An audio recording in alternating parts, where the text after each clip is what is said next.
Hello, everybody, and this is the Mancave Live. We are now live on YouTube and on Spreaker, so welcome to this version of the show because we wanted to try something new, so this is what we decided to do. I'm Rafael Aliyah, as I hope you know, and if you don't, well, nice to meet you. I'm Rafael Aliyah. And I'm John Jackson, and we have finally joined the Twitter world. Please follow us at Mancave NY Sports. If you have any questions or comments, tweet it out to us. We'll try and include it into our show today. We have live tweeting this entire show, so any questions, anything you want us to talk about, please feel free. We're more than willing. We already have some questions pouring in, so that's great. We also want to tell you that we're on YouTube at the Mancave ! And also on Spreaker at the Mancave ! As well. Mancave, one word.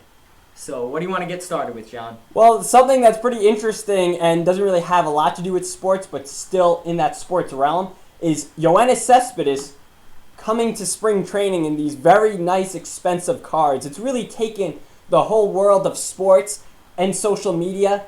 It's really amazed a lot of people. Why don't you speak about that? What do you think about that? Yeah, I heard about this.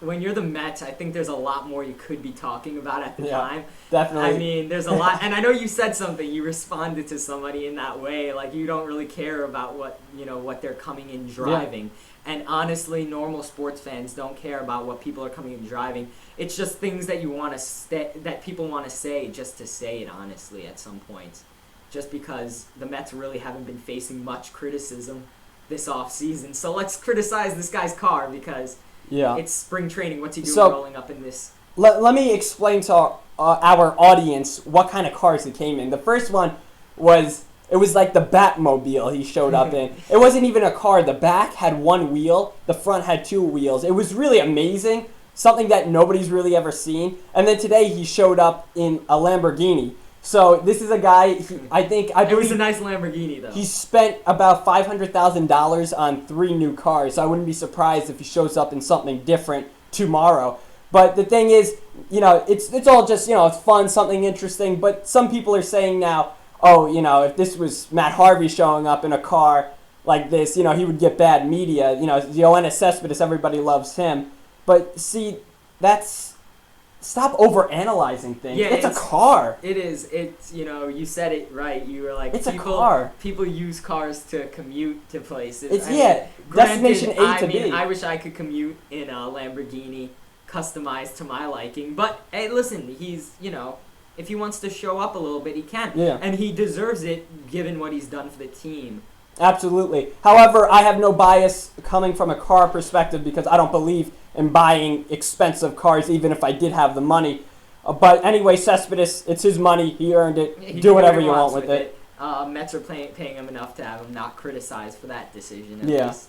But we'll stick with the Mets right now. Again, talking about overanalyzing things, Jacob deGrom yesterday had a groin problem, and he wasn't able to do his bullpen session. So, everybody they hit panic mode because of this, and then he comes out healthy today, pitching. That was good to see. I mean, they were worried about you got to be worried about the health of your pitching staff, being that it's such a young staff. That's our bread and butter this year. And that is your bread and butter, exactly. I'm going to say you because John here is a Mets fan. Yeah. I'm referring to the Mets just to be clear in case there's any confusion because I know there's going to be that one person out there. But aside from that, that's their bread and butter. That's what they have to keep as their strength. And honestly, I want to stay on that line because I think we need to give.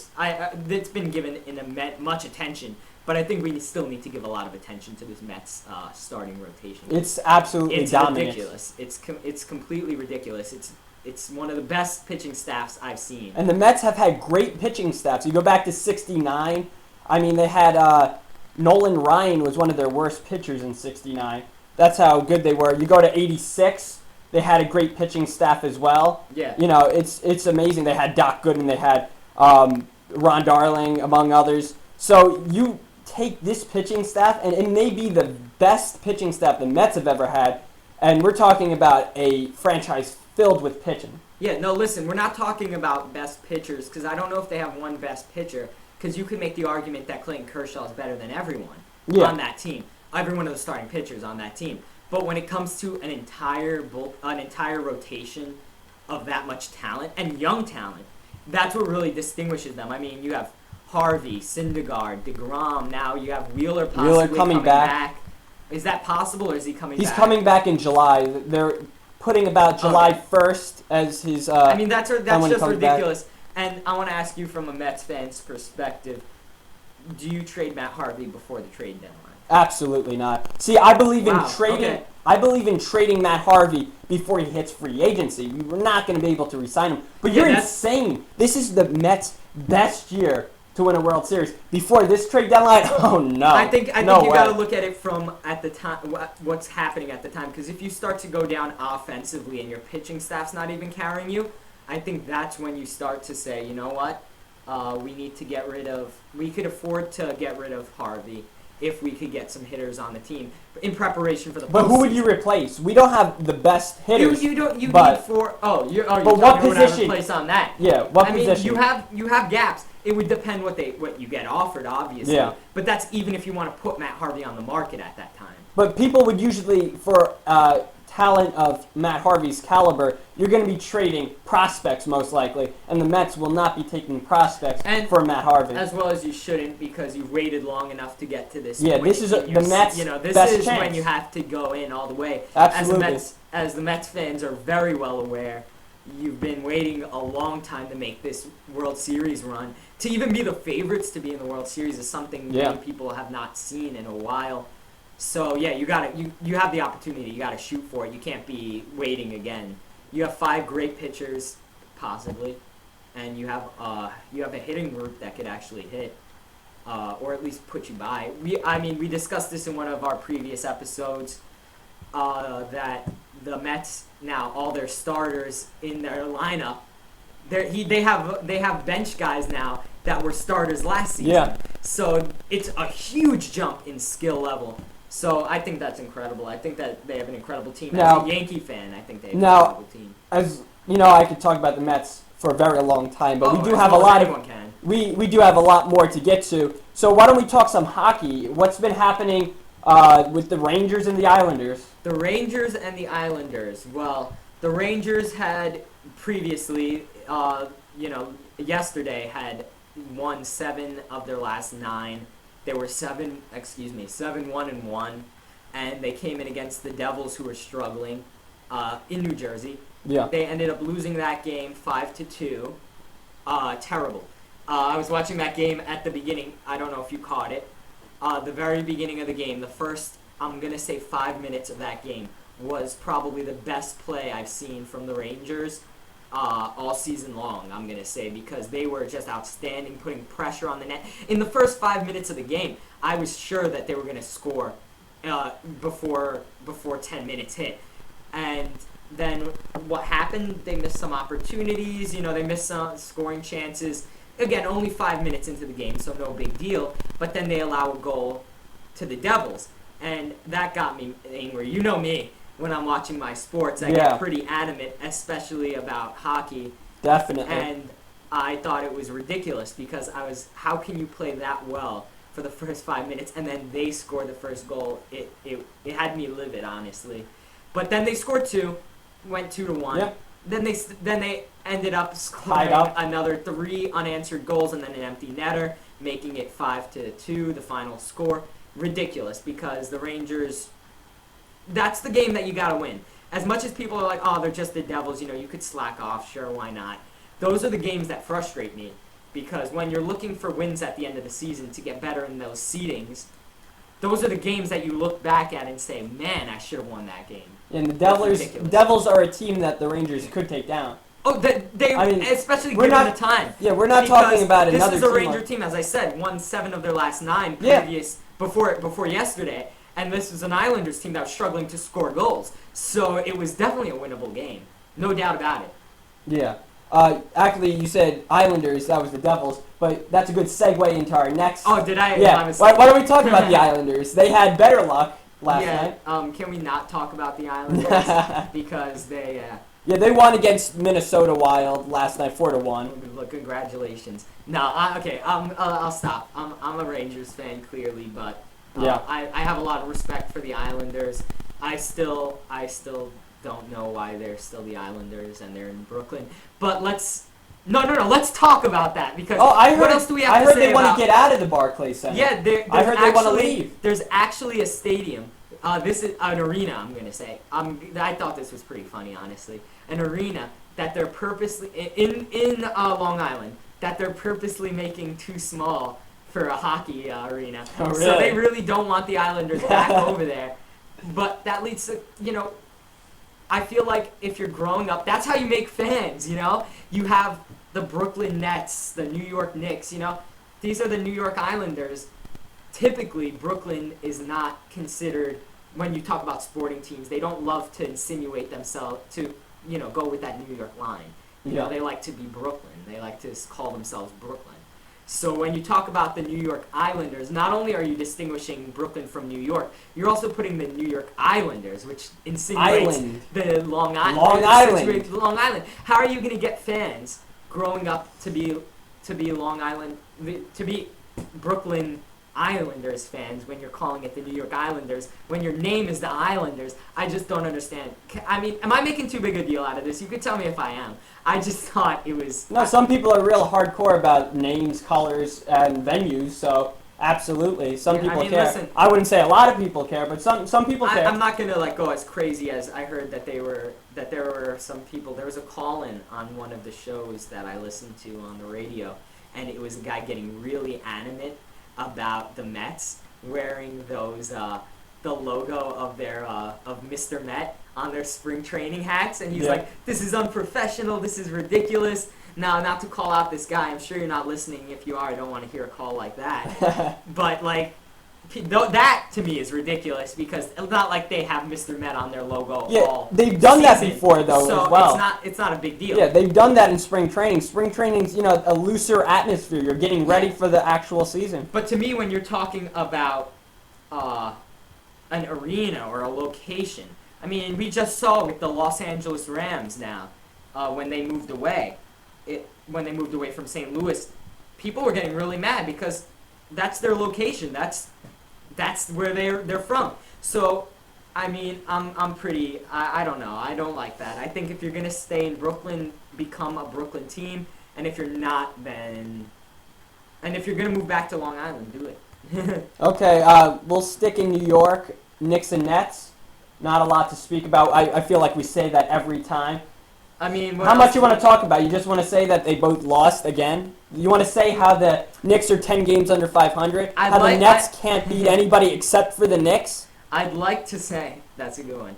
Thank you. I'd like to say that the only time I'd like to say that they won. Honestly, that would be that they won. But that would be a lie. That's why I love watching a Nets game because at least somebody's gonna win, right? Exactly. That's something we don't have to worry about.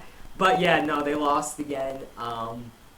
The Knicks, they haven't made any lineup changes recently. They signed somebody to a 10-day contract, if I'm not mistaken. The guy from the Westchester Knicks. What's his name? Yeah, I don't know his name, but I know he was sinking like 20 points per game. Yeah. Yeah, 20 plus points per game, and I believe they were chanting his name at the game. Yeah, they were. Yeah. That's how bad they've been playing. Bad. It's gotten it really has. Bad. And they still have the interim coach. Karamis. Yeah. But that's what I wanted to bring up. Thank you. Okay. Karamis. Since he's been the head coach, they've gone, I think, 1-3. They haven't been doing well. And he still hasn't made any lineup changes. Yeah, that so to me, I mean, listen, I know he's the interim coach, and you got to lay off him a little bit, but he's got. You see, my problem with that. My problem, when you're the Knicks right now, you're 10 games under 500. Hey, if they ended up winning a lot, putting themselves back into the playoffs conversation, that's fine. But if they're going to keep losing, you got to start playing the young guys that you have. That you got to give these debuts out to certain players. you gotta see, are you playing for this year or are you playing for next year? 100%. This coach doesn't know where to go. Figure that out. And listen, he just got into this role, so obviously he doesn't know what he's doing. I mean, not that he doesn't know what he's doing. I'm sure he has some but compared to other coaches. But come on, he didn't find himself in the best situation. No. It's tough. The Knicks team that's I spiraling. want to talk about Carmelo. What do you want to talk about? Because he doesn't play. And he's so fed up with this team. He commented that, it's tough to lose. It is tough to lose. But you have to face the fact that you're a losing team. Yeah. And when you don't come out and play in the fourth quarter of games because you're supposedly injured, or he doesn't play a lot. He honestly doesn't come out a lot. And I don't believe that it's injury at this point. Well, you never know. You never know with Carmelo because he's always injured. Yeah, I guess, but still, I think that it's a lot of a motivation issue. He doesn't have the motivation to come out there and play when he knows his. Well, if you believe that, and if this is true that he doesn't have the motivation, does he understand he's been on the Knicks for the past past bunch of years, and you got to expect losing. Yeah, and not doing well. I got you. I want to point out just real quick, just take a quick little breath. Yeah. Follow us on Twitter at Mancave NY Sports. Tweet us your questions. Tweet us your comments. Also follow us on YouTube, the Mancave ! Okay, so let's move on. Yeah. Let's talk about. Actually, let's. We got a question. Oh, we have a question. Yes, we have a question. We have one from a Dimitri Mikas. I know that guy. Okay. It's at D_Mikas if you want to follow Dimitri Mikas. And he says, at Mancave NY Sports, where do you see RG3 going after Washington releases him? And that is an excellent question. If you want my honest opinion, I see him going to the hospital with another injury. Okay. Eventually, I'm sure. You went there. But, okay, let's talk seriously. Yeah. So, I've heard that it's a good chance that he may go to the Cowboys. However, some people do disagree, and I would strongly disagree with that too. If I am Jerry Jones, I would not take RG3, and you want to know why? Why, John? Because you still have Tony Romo, and that would be a Tim Tebow situation. Because, okay, Romo gets injured. We understand that. Yeah. But having a talent like RG3, he's still a raw talent at this point. This, to me, is the situation where you draft a young quarterback. Yeah. Because at least now Tony Romo's not looking over his shoulder. Exactly. And you get a guy that could learn under Tony Romo, which is, as much as people want to give him some heat, he's a good quarterback. I'm a fan of him. Now, RG3, he doesn't need to learn. He needs to find himself again. Because he was good. In 2012, he was a great quarterback. They took away his legs. I mean, it's what happened. It's injuries. I mean, come on. He's been a mess. And it's really a shame. A career like this, they traded everything away to the Rams, right? Yes. For RG3, so that's real sad. Do you think there's any other realistic place that he would go? How about those Rams? You think the Rams might take him? No. I think as big as the move that they're going to do, I think the last thing you really want to do is bring in a quarterback and have to teach him all that. I know, but Nick Foles did terrible last year. Yeah, I know, but at least he's not. At least you're not moving to a new state and having to teach a new quarterback new tricks because. Yeah, but what do you do with Nick Foles? I'm a fan. You've seen that Nick Foles could play. Yeah, but not last year. No, not last year, but you could say that. I could bring his numbers up right now and you'll throw up. It was atrocious. I'm sure play. I will. Atrocious play. I'm doing some research now as to where some people are saying that he could land. Let me see. Go ahead, babble on while I. So I say the Rams. That's a place. Yeah, a lot of these. Oh, teams, here's one. Let's not forget these guys now have no quarterback because of Johnny Football. Cleveland. Would Cleveland take RG3? Would they take him? I mean, I would. I would definitely. I would consider. At least consider. Okay, you got to first things first. You got to determine whether or not you're drafting a QB. I think that has to be number one. Absolutely. But either way, even if you draft a quarterback, are you going to start a rookie quarterback? I don't see many quarterbacks in the draft that are honestly that NFL ready. Like, who do we have? We have Jared Goff is number one. Carson Wentz. And Paxton Lynch. I don't see. any of those guys being ready right off the bat. I mean, I think the closest you got is Jared Goff, but I still don't think he's there. I see the Philadelphia Eagles. They could re-sign Bradford if they haven't. He's not under contract. There's my thing. New head coach. Do you keep? That's an odd situation. New Orleans Saints. Well, not this year. He wouldn't be starting if he went on New Orleans. No, you don't.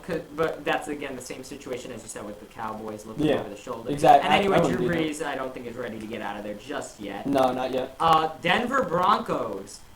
I heard that. I've heard that. Honestly, I want to stop and talk that one real quick because, honestly, I didn't think about that because you just assume Peyton Manning's going to be there next year.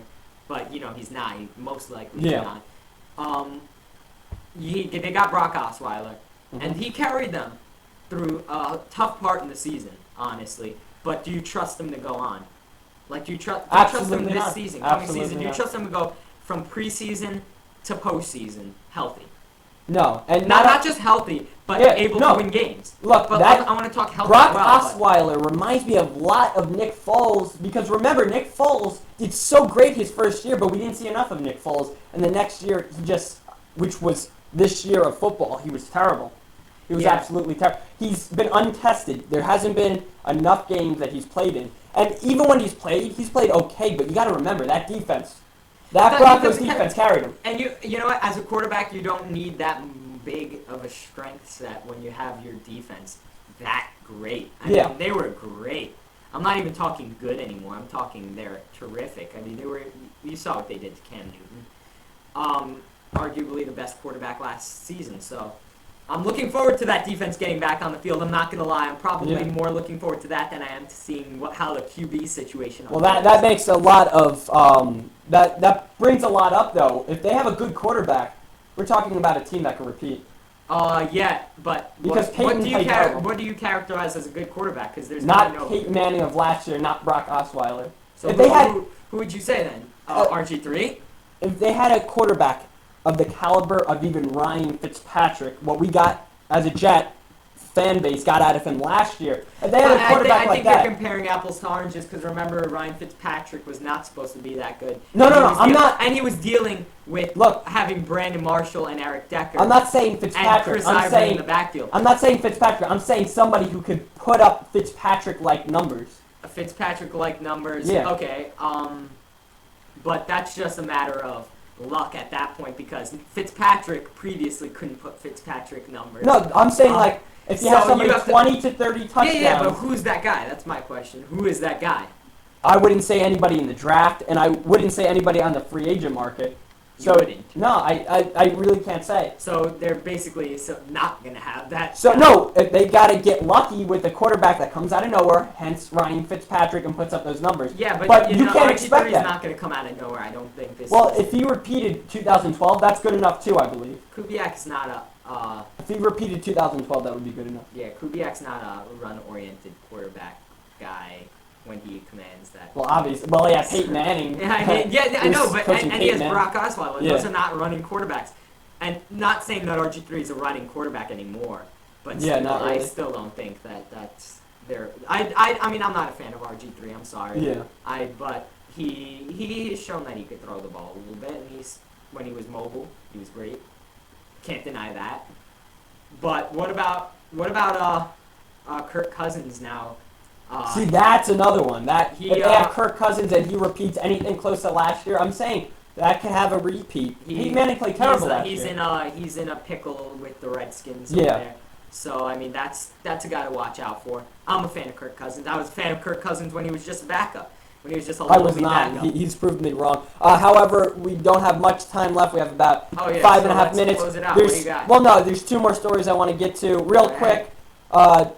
McCagnon, the GM of the Jets, Mike McCagnon, he said that he wants to try and re-sign Damon Harrison along with Mohamed Wilkerson. You know what? I'm so stupid. I wanted to bring this up the whole time. Yeah, I want to talk about that. Go ahead.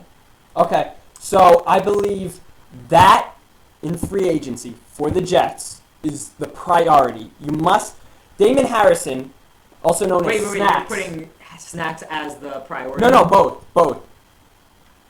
Okay. Both Snacks and Mohammed Wilkerson. I'm just touching on both of them. Shout outs to @SportsMotive, our newest followers. Yeah. Anyway, so Damon Harrison, also known as Snacks, his nickname, he is one of the best nose tackles. Correct me if I'm wrong. Damon Harris? Damon Harris. Correct. He's a middle defensive end. Mohammed Wilkerson is, in my opinion, and especially Raphael's opinion, one of the best defensive ends in football. I'm going to vote for him as the best. I mean, over J.J. Watt.